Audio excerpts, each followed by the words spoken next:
Good morning, everybody. Matt Modi here to give you my favorite NBA player prop picks. Today we're talking Saturday, March 15th. I'm going to have 4 NBA player prop picks for you guys to lock in for tonight's NBA betting slate, 2 of which are plus money bangers because, of course, that is how we do things here. Pretty confident in what we have in store for today. Before we can get into those picks, we do have to do a recap from yesterday, which was a fine day overall. I'm not going to pretend it was the best day in the world, but it's nice to have a day in the green after how this season, or this week, and honestly this season, but more so this week, had gone. We had 3 plays, 2 of them cashed. Anthony Edwards over 24.5 points cashed. Devin Booker over 6.5 assists cashed. Both of those cashed their bumps as well. So if you guys weren't able to lock stuff in until late, both of those also cashed their bumps. So pretty happy about that. Obviously, we lost Trae Young, 12 plus assists. That one didn't really have a chance. He had 5 at half, so maybe, but then 0 in the third quarter. So that one, and I think the Hawks at one point had like 6 points 10 minutes into the third quarter. So really nothing doing there, but 2-1 yesterday, up 1 unit. That now brings our total profit on the year. We're up a little bit over 26 units. We're up like 4.7% ROI. Definitely not the best season you've ever seen anybody have in the entire world, but the season's been an absolute grind, and at least we're up 25 units. So can't totally complain about that. I've been talking about it for a couple weeks now. I'd love to go on a run. Hasn't quite happened yet. Maybe it will. Let's hope so. But those of you that have been rocking with me, I do appreciate it. If you could click that like button, that helps me out. If you could subscribe to my YouTube channel, if you are not already, that would be great. Baseball season's coming up. We all know what that means. Dong Report, incredibly excited for that. But let's get into today's banger. So I have up here Props Madness on the screen. My favorite NBA betting tool. I use them every single day when I'm betting the NBA. And hey, WNBA season's coming up. We're going to be using them for that as well. So if you want to check them out, I put a link to them in the description of the video. So I don't have anything in this Celtics versus Nets game. Pretty gross game with we don't know who the heck's going to play. One of the best games of the night, Thunder versus Pistons. Who would have thought that at the beginning of the season? The play that I locked in here, I went right back to the market that I bet it last game for the Thunder. It's Shai Gilgeous-Alexander over 10.5 first quarter points. So this is the exact bet that I was able to lock in, over 10.5, minus 108 at FanDuel. No line movement at this moment in time, which is good to know. 10.5 points in the first quarter sounds crazy, but when you realize how good SGA has been, you realize it's actually not that crazy. He's hit it 14 of his last 24 games. You go over the last 30, 19 of his last 30, which is actually 18 of his last 29. So yeah, I guess 19 of his last 30. That's really good. 60% hit rate in his last 30 games, averaging about 12. So over a point above what we need him to get. He has cashed it in 4 of his last 5 games. But prior to that, there had been a little bit of a colder stretch where he had cashed in only 2 of 2 of 8, 2 of 9, something like that. So kind of just the ebbs and flows of a typical regular season. I really, really like the matchup for SGA, and you wouldn't think it's a good matchup because the Pistons defense is actually really good this year. There are 2 areas where they really struggled. Number 1, guarding pick and roll ball handlers. As you can see here, they allow the 6th most points per game to pick and roll ball handlers. It's something that Josh on Land Your Bets talks about a lot. If you don't know who that is, definitely check them out. They're really bad. They play drop coverage on defense, and they're not good at stopping guys like Shai, who can run a ton of pick and rolls and who can pull up. That's why they've allowed the 6th most.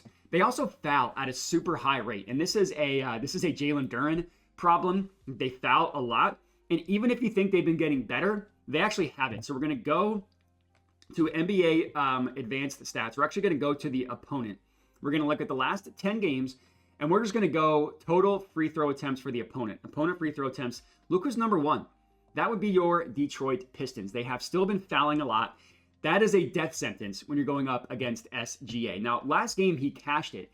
5 of 6 in the first quarter is admittedly scary. You're hoping that he doesn't have to shoot 80% to go over. But his field goal attempts in general are much higher than that, which is why I'm comfortable with it. Like, he averages about 7.5 over his last 30 games. So the 6th last game is a little bit scary, but I mean, he still did cash. And this game, I mean, there was a good matchup against the Celtics, and it's a really good matchup against the Detroit Pistons as well. Like, if you just look at games for SGA, when he's played against teams, let's call it the bottom half, guarding pick and roll ball handlers, he's gone over in 17 of his last 30 games. So if you look at the entire season, it's 18 of 34, which doesn't sound amazing. But look at the switch here, right? Like, he missed it a lot at the beginning of the year. If we just look at his last, whatever this number ends up coming out to, his last 17 games, it's 14 of 17 against teams that are in the bottom half guarding pick and roll ball handlers. Oh, and you want to know how players similar to Shea have done against the Pistons? This is the full game, obviously, but Shea I like targeting the first quarter. 5 of 7 have hit their point prop over against the Detroit Pistons. That's really good. I also like the fact that if you look at his minutes in the first quarter, he's playing 12, right? Only one game he didn't. He played 8 in this game in the first quarter. Still scored 11 points because he's amazing. Every other game he's playing 12 minutes. So, like, we really don't have anything to be worried about there. And that's why I went with his first quarter instead of his full game. Like, his full game is 34.5. I get it. Shea's amazing. It's a really, really high number, and he's only hit that in 6 of his last 17 games versus 9 of his last 17 in terms of the first quarter. So, I really like this one for SGA, over 10.5 first quarter points. That's our first official bet. Next up, I do have a play here in this Rockets versus Bolts as well. And I went with Jaylen Green. I actually went with him 25 plus points. So if you wanted to be safer, you could get over 22.5 at minus 105. Honestly, this minus 105 wasn't available when I bet this morning. When I bet, it is still the morning. When I bet this Jaylen Green 25 plus points, it was best offered at minus 115. So you're getting a little bit of a better value on the main line. I still like the 25 plus. It's best offered. It was best offered at plus 135 at Hard Rock. Now, you might be able to get a better price now on DraftKings, so I'll definitely make sure to check that out. If not, I would bet it down to plus 125. So as long as you're getting plus 125 and above for Jaylen Green, 25 plus points, I'm good. Now, if you look at his last 10 games, it looks really gross. I mean, it's 4 of his last 10 hitting even the over 22.5. We go to over 24.5. It's 2 of his last 10. Now, he really obviously slumped in this stretch. Like, he missed it I think this is 7 straight games. We go back, wrong way. Even prior to that, there's like a 4-game stretch or 16-game stretch where he hit it 4 times.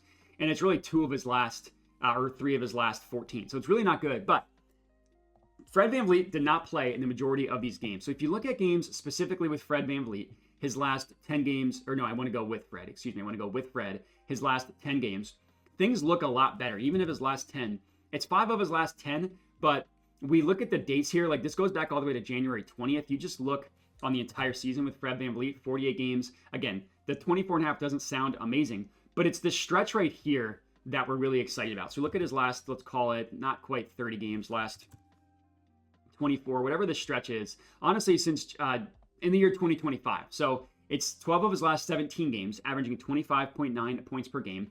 Jaylen Green is a very, very streaky player. Like, he did the same thing last year, where if you look at his season, he had this stretch where he scored 25 plus in like 8 straight games. Prior to that was hit or miss.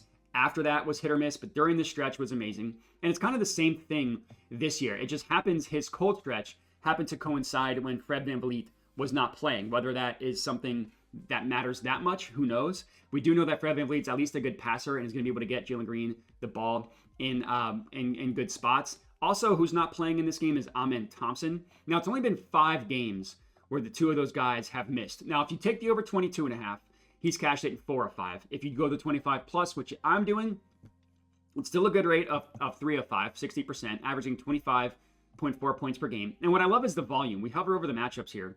21 shots, 17 shots. We would hope for a little bit more than that.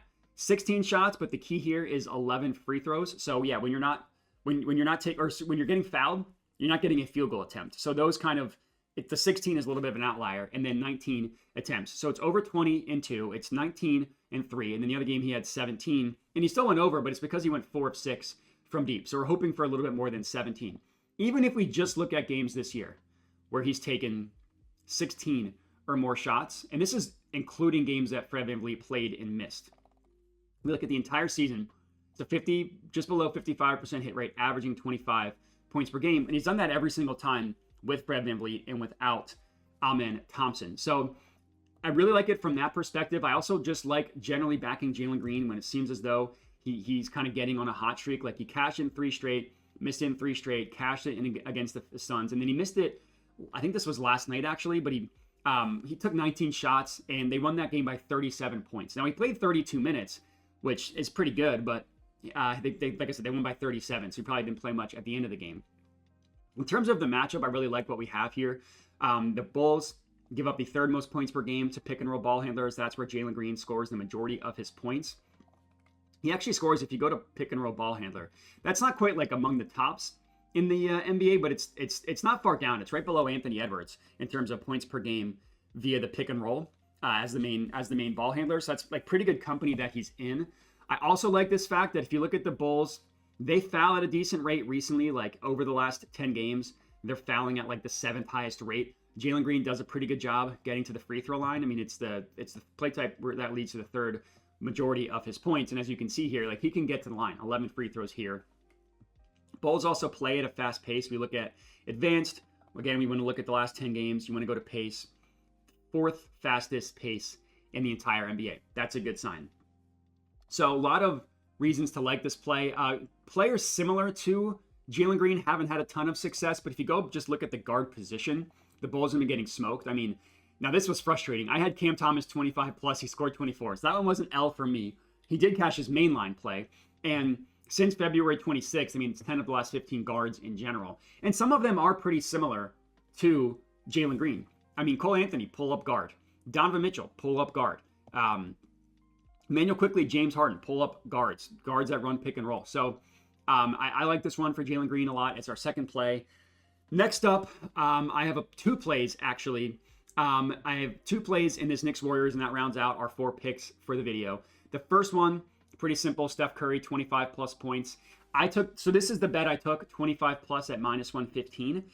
When I was betting it, I mean, like, you're getting an extra point, and you're only sacrificing 9 cents worth of odds. So in my opinion, it didn't make sense to go over 25.5 for minus 106. I thought the safer bet was to go the 25 plus for minus 115. Now, if I was getting over 25.5 for plus money, I would have taken it, but I wasn't. I didn't get it, so I didn't bet it.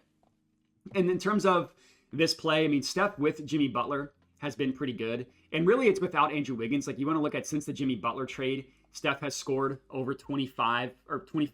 He scored 25 or more points in 13 of 20 games. Obviously, a 56-point game is going to juice his average a little bit, but hit rate of 65% is really good. That's without Andrew Wiggins. We look specifically with Jimmy Butler, who has missed a couple games.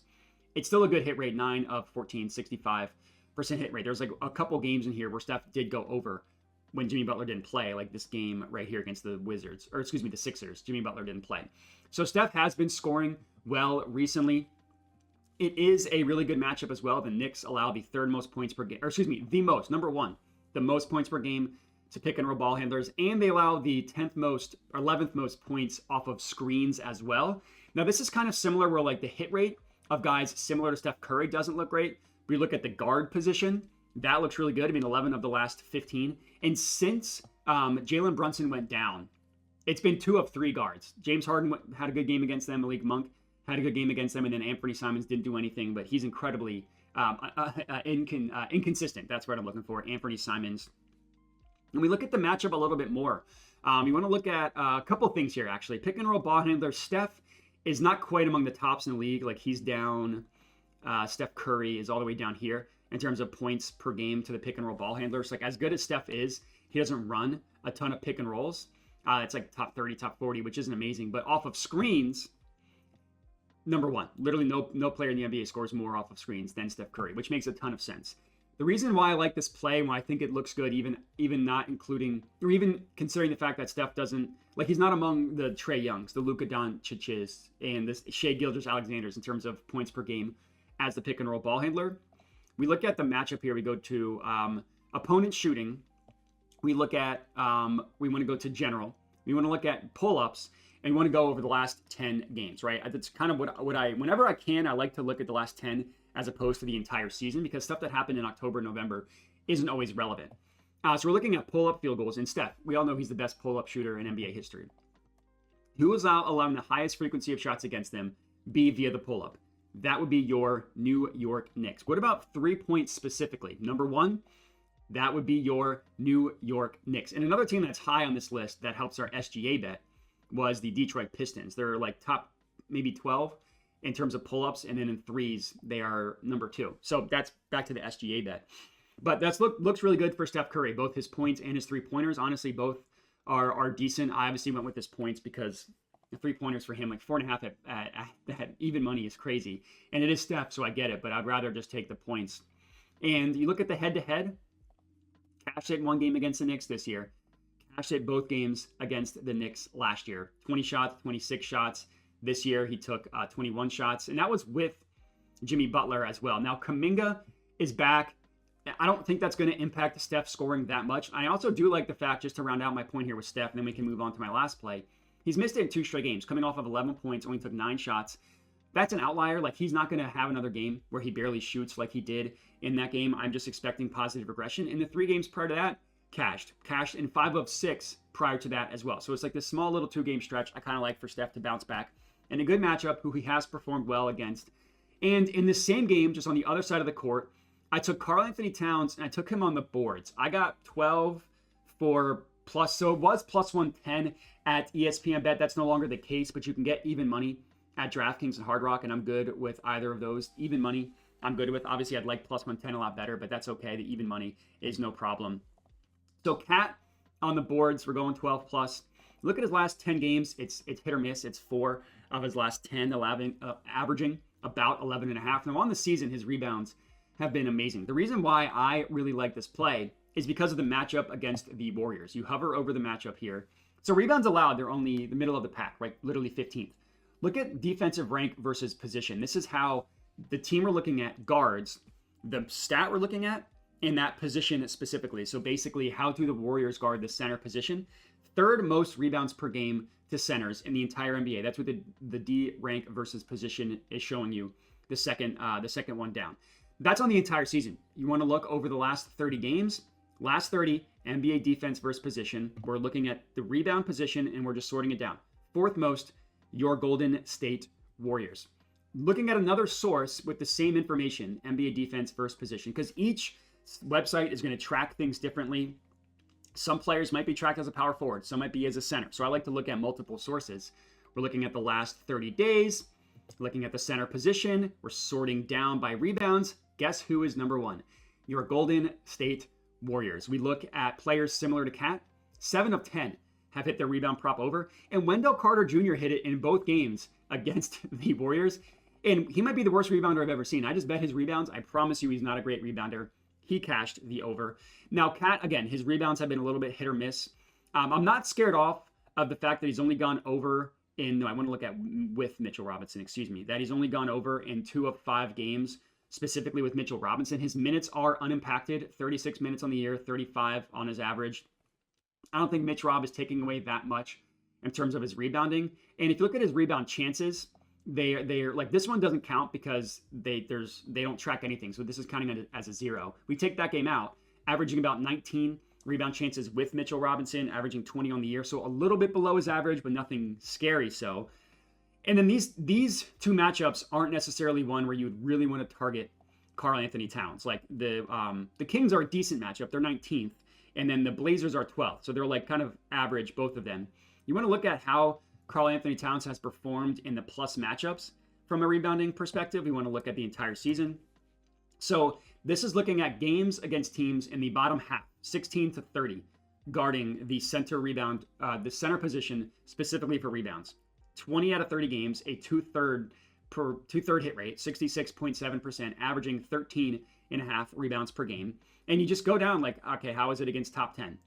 14 of 20 games, averaging 13.3, averaging 20 rebound chances per game. Everything kind of lines up for Karl Anthony Towns in this game. So I really like it. This is our 4th and final pick of the video. And there you go. You can get a plus 105. So you're getting it. Thank God we waited. And you can now get plus 105 at this one. So 4 bangers for you guys to lock in. Normally when I have 4, I like to have either all 4 or 3 of them be plus money. That just isn't how the board fell. Normally I would like to add a 5th play, but part of the reason why I've struggled so much this year compared to last year is I think I'm playing a higher volume, and I don't think that I'm being as selective as I should. So that's why I'm only going with 4 plays.